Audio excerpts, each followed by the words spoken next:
Au pied de la gare Saint-Charles, une fournaise d'acier. Au plus fort de la canicule, la température des rails a pu dépasser les 55 degrés.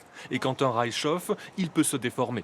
Alors, pendant les épisodes de forte chaleur, chaque jour, ces agents de la SNCF vérifient que les voies ferrées n'ont pas de poussée de fièvre, comme des médecins, avec un bon vieux thermomètre. L'objectif, c'est d'aller vérifier la température dans un coupon de rail qui représente le rail qu'on a en réel sur les voies.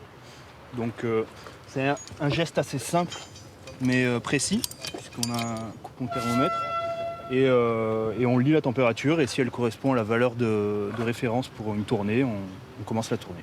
Le thermomètre affiche aujourd'hui un petit 38 degrés. Le Mistral a fait chuter les températures. Au-delà de 45 degrés, les agents doivent vérifier si les rails sont tous parallèles, comme à l'école, avec une règle et de manière très précise. Sur les lignes à grande vitesse, le seuil de tolérance du parallélisme est de seulement 3 mm.